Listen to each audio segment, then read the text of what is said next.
उपवासाला नेहमी तेच पदार्थ खाऊन जर का तुम्ही कंटाळला असाल तर हे आप्पे तुम्ही नक्की ट्राय करा। तुम्ही पाहू शकता आपले आप्पे वरतून छान क्रिस्पी आणि आतून छान मऊ किती छान झालेले आहेत, तुम्ही पाहू शकता। हे पहा,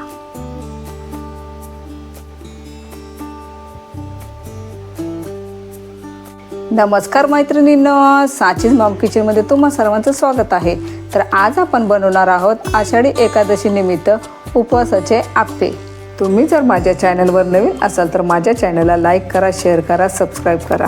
चला तर मग जास्त वेळ न घालवता रेसिपीला सुरुवात करूया। साहित्य पाहूया। 1 वाटी मी भगर घेतलेली आहे, अनेक ठिकाणी याला बरेचे तांदूळही म्हटले जाते। हा 1 मध्यम आकाराचा बटाटा मी साली काढून पाण्यामध्ये कापून ठेवलेला आहे काळा पडू नये म्हणून। अर्धी वाटी दही घेतलेला आहे आणि पाऊण वाटी मी साबुदाणा घेतलेला आहे। ज्या वाटीने आपण वरईचे तांदूळ घेत आहे त्याच वाटीने आपल्याला हे सर्व जिन्नस मोजून घ्यायचे आहे। आणि हा खाण्याचा सोडा घेतलेला आहे। आता आपण चटणीचं साहित्य पाहूया। 2 चमचे डेसिकेटेड कोकोनट घेतलेला आहे। जर का तुमच्याकडे नसेल तर तुम्ही सुकं खोबरं किंवा ओलं खोबरंही घेऊ शकता। भाजून शेंगदाणे घेतलेले आहे 2-3 चमचे।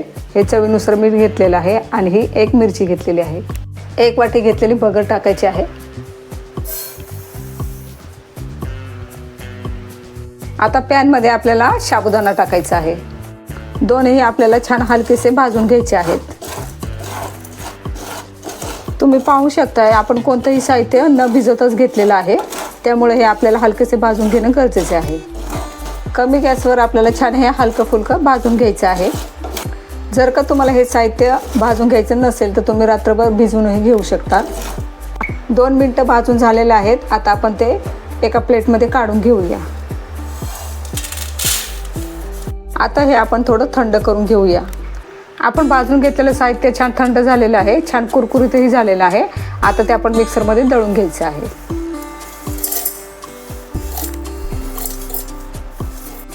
तुम्ही जर का वरई आणि साबू तांदूळ भिजवून जरी घेतले असेल तरी ते आपल्याला मिक्सरमध्ये फिरवून घ्यायचे आहेत। मिक्सरमध्ये फिरवून झालेलं आहे। असं रव्यासारखं रवाळच आपल्याला वाटून घ्यायचं आहे, म्हणजे आपले आप्पे छान जाळीदार तयार होतात। आता यामध्ये आवडीनुसार मी 1 मिरची टाकत आहे, तुम्ही तुमच्या आवश्यकतेनुसार टाकू शकता। आता हे पीठ छान फर्मेंट होण्यासाठी आपण दही टाकायचं आहे। हे अर्धी वाटी घेतलेलं दही टाकायचं आहे। जर का तुमच्याकडे दही नसेल तर तुम्ही त्याऐवजी ताक किंवा पाणीही घेऊ शकता। चवीनुसार मीठ टाकायचं आहे। हे कापून घेतलेले बटाटे हे आपल्याला याच वेळेस टाकायचे आहेत। आता हे मिश्रण आपल्याला अगोदर पाणी न टाकता मिक्सरमध्ये फिरवून घ्यायचं आहे। मिक्सरमध्ये फिरवून झालेलं आहे। आता ज्या वाटीमध्ये मी दही घेतलं होतं त्या वाटीमध्ये अर्धी वाटी पाणी घेतलेलं आहे। आता ते आपण टाकायचं आहे यामध्ये। पुन्हा आपल्याला मिक्सरमध्ये फिरवून घ्यायचं आहे। मिक्सरमध्ये वाटून झालेलं आहे, तुम्ही पाहू शकताय। असं वाटून घ्यायचं आहे आपल्याला। आता हे वाटून घेतलेलं पीठ आपण एका पातेल्यामध्ये काढून घेऊया। आता हे 5-10 मिनिटांसाठी आपल्याला झाकून ठेवायचं आहे। आता आपण चटणी बनवून घेऊया। आता मिक्सरमध्ये भाजून घेतलेले शेंगदाणे टाकायचे आहेत आणि हे खोबरं, चवीनुसार मीठ आणि ही 1 मिरची। आता हे आपण मिक्सरमध्ये फिरवून घ्यायचं आहे। मिक्सरमध्ये वाटून झालेलं आहे। आता आपण एका वाटीमध्ये काढून घेऊया। आता आपण गॅसवर एक फोडणी पात्र ठेवलेलं आहे, त्यामध्ये मी तूप टाकलेलं आहे। आता थोडंसं त्यामध्ये जिरे टाकायचं आहे। तुमच्याकडे जर का उपवासाला जिरं चालत असेल तर तुम्ही टाकू शकता, नाहीतर तुम्ही स्किपही करू शकता। आता तूप छान गरम झालेलं आहे, गॅस मी बंद करत आहे। आता यामध्ये जिरं टाकायचं आहे। छान अशी चुरचुरीत फोडणी आपल्याला चटणीवर टाकायची आहे।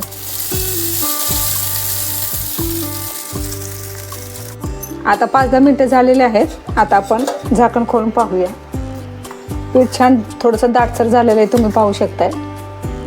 आप्यांना छान चव येण्यासाठी मी भाजलेले शेंगदाणे घेतलेले आहेत, त्याचे साली काढून घेतलेले आहेत, ते टाकायचे आहेत आणि थोडासा सोडा टाकायचा आहे।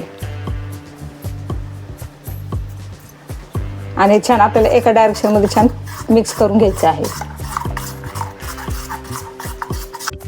गॅसवर मी एक आप्पे पात्र ठेवलेलं आहे। आता त्यामध्ये थोडं थोडं तूप टाकायचं आहे। आता आपल्याला तयार बॅटर टाकायचं आहे। 2-2 चमचे टाकत आहे मी।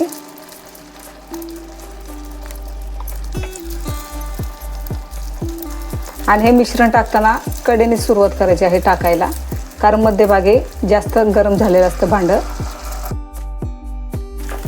गॅसची फ्लेम कमीच ठेवायची आहे आपल्याला आणि 4-5 मिनिटासाठी आपल्याला झाकून ठेवायचं आहे. आता 4-5 मिनिटं झालेले आहेत, आपण झाकण खोलून पाहूया. किती छान जाळी पडलेली आहे आपल्या आप्प्यांना, तुम्ही पाहू शकताय. आता आपण ते पलटवून घेऊया.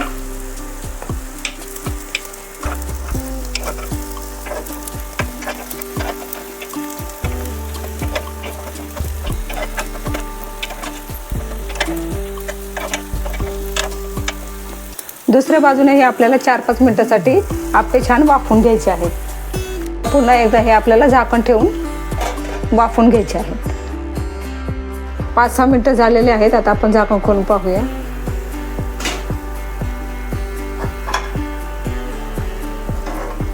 आप्पे किती छान भाजून झालेले आहेत, तुम्ही पाहू शकता.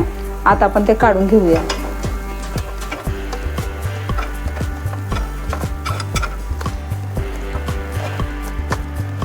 तुम्ही पाहू शकता आपले आप्पे वरतून छान क्रिस्पी आणि आतून छान मऊ किती छान झालेले आहेत, तुम्ही पाहू शकता.